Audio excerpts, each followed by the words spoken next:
Hello everyone, welcome to my channel. In this channel, I'll be teaching physics, chemistry and mathematics starting from 8th standard till 12th standard. If you want to learn physics, chemistry and mathematics, then please do subscribe to my channel.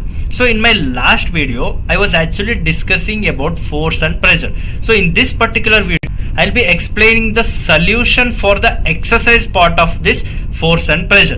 So coming to the first question in this particular exercise, they have asked examples for push and pull force. So you have lot of examples around you which you can give for this particular first question. So one particular example is closing and opening of a door, and second example is hitting a cricket ball. And even while catching a ball also, you are actually applying force, which is actually accounted for push and pull force. So here you can see there are so many examples in your surrounding itself which you can actually state as example for push and pull force.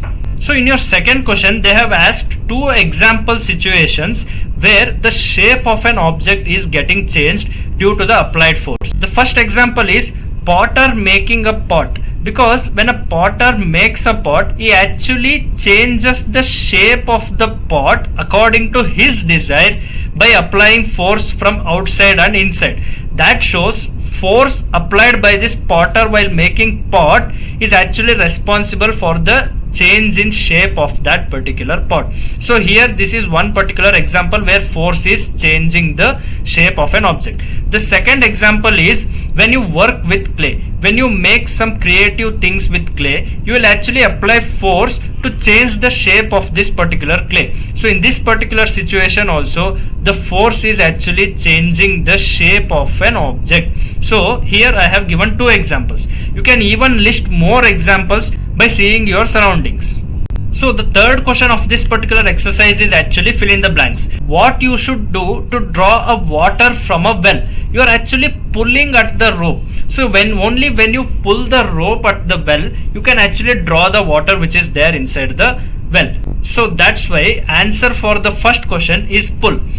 Coming to the second question, a charged body dash uncharged body.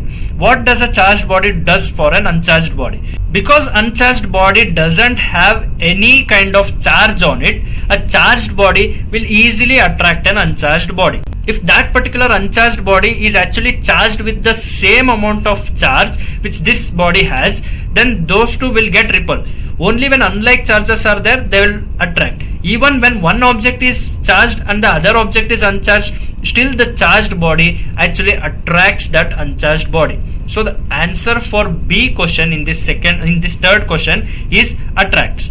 Coming to the C question, an heavy loaded trolley, what you should do to move it? So you should actually push that particular heavy trolley to move it. Only when you put certain amount of force which can overcome the frictional force from the ground, that particular object will start moving. So here you should actually push that particular object. So answer for C question is push. Coming to the D question, north pole of one magnet dash north pole of another magnet. What does that do?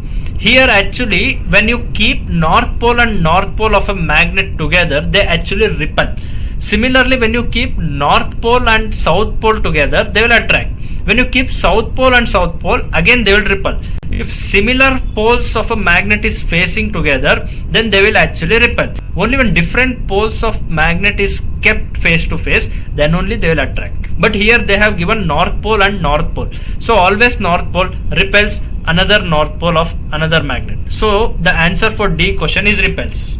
Coming to the fourth question of this particular exercise, they have given a situation where an archer is actually using a bow and he is actually stretching that bow and releasing an arrow. So this arrow is actually traveling towards the target. So this is the situation which they have given. Based on this situation, they have given 4 fill in the blanks in this particular question, and they have also given certain options to fill this particular fill in the blanks. So coming to the first question, the force which is applied by the archer is actually changing the shape of the bow. So shape is the answer for first question. So coming to the second question, contact force is the answer, because actually the archer is making contact with the bow and hence he is generating the force. Hence contact force is the answer for B question. Coming to the C question, muscular force is the answer because he is using his muscle strength to generate the force. That's why answer for C question is muscular force. Coming to the D question, when the arrow was released, the arrow is actually traveling in the air. So what and all force are actually acting upon that arrow? An arrow moves in this free air. Gravity of the earth is actually pulling this arrow downwards, and the frictional force which is present in the air around this arrow actually applying the force on this particular arrow. So that's why the force which is experienced by this arrow after release is due to gravity of the earth and due to friction of the air. So gravity and friction are the answer for this D question. Coming to the fifth question, they have asked 4 different situations in which you have to state which object is actually exerting force and which particular object is actually experiencing that particular force. So coming to the first question, they have asked squeezing a lemon between 2 fingers. So when you actually squeeze a lemon using your fingers, that means the force which is exerted on this particular lemon is due to your fingers. So here actually your fingers is exerting force on the lemon, and the object which is actually experiencing that force is this particular lemon. So here fingers are exerting force and lemon is actually experiencing that particular force. So coming to the B question of fifth question, taking out paste from a toothpaste. So here actually a toothpaste contains lot of paste in it. So only when you use certain amount of contact force or a muscular force using your hands, you actually take the paste out of this toothpaste. The force which you are exerting on this particular toothpaste is actually the source which is exerting force on this toothpaste, and the object which is experiencing the force is the paste which is present in this particular toothpaste. Coming to the C question, an object is actually hung by using spring to a wall. Now you should actually mention which object is exerting force and which object is actually experiencing the force.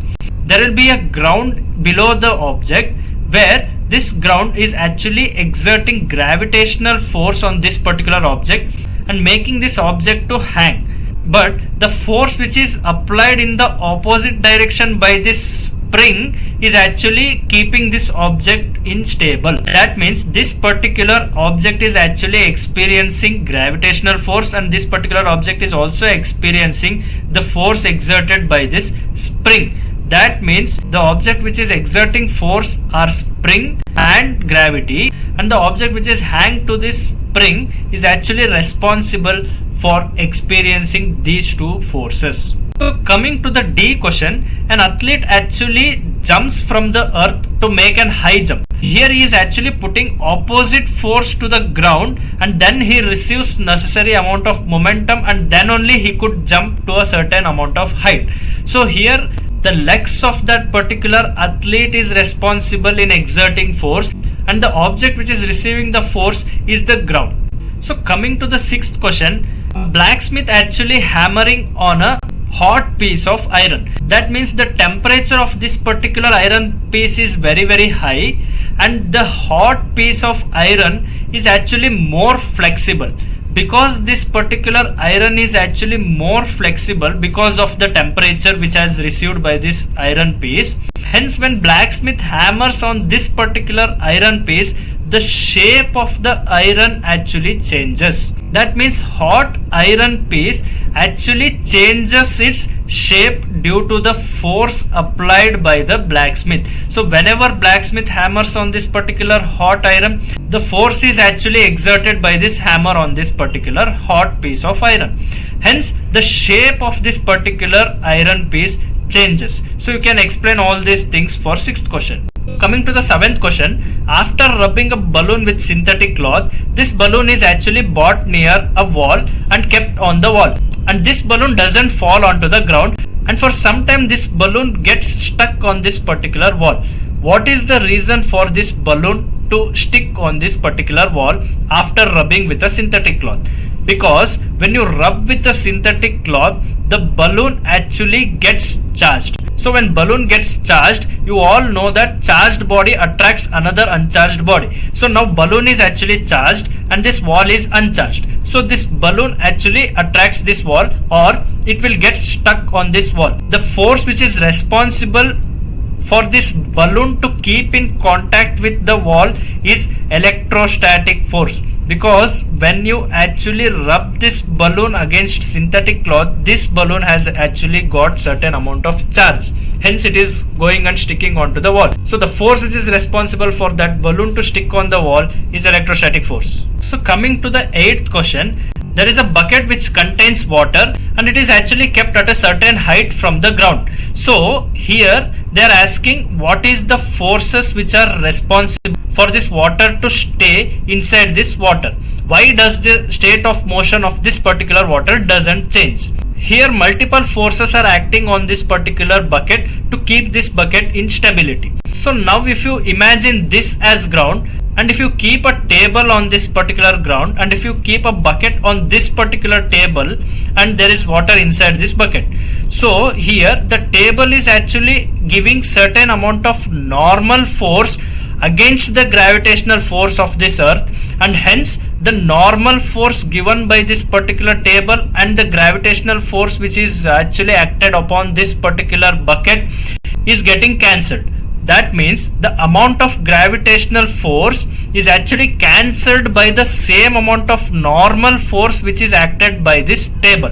So here normal force is coming into the picture and also gravitational force is coming into the picture, and also you can see there is a certain amount of pressure which is applied by the air around it. That means certain amount of force by air is also applied, and it is said that the state of motion of that particular water is not changing, because the normal force and gravitational force are equal and opposite. They are actually cancelling each other, and the bucket which is staying on this table and the bucket which is kept on this particular table is more stable because of equal normal force and gravitational force acting oppositely. Hence the state of motion of that particular bucket doesn't changes, and even the state of motion of that particular water which is there in that bucket doesn't change. So coming to the 9th question, a rocket is actually launched from a launch pad. So immediately after launching a rocket from a launch pad, what are all the forces acted upon this particular rocket? Immediately when rocket leaves the launch pad, the gravitational force of earth is actually acted upon this rocket, and the frictional force of the air is also acted on this particular rocket. So immediately after leaving the launch pad, this particular rocket experiences gravitational force exerted by earth, and it also experiences frictional force which is exerted by air which is actually surrounded in this atmosphere. So two forces are gravitational forces and frictional forces which a rocket experiences immediately when it leaves the launch pad.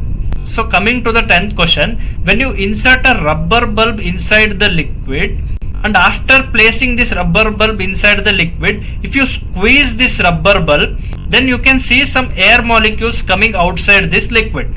So after when you release the squeezed bulb, so when you squeeze the bulb like this, suddenly you can see some air molecules coming outside the liquid.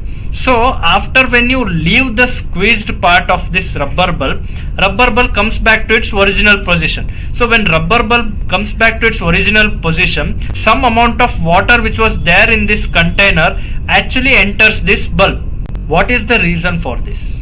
So they have given 4 different options, and the correct answer for this particular 10th question is option A, because water has certain amount of pressure.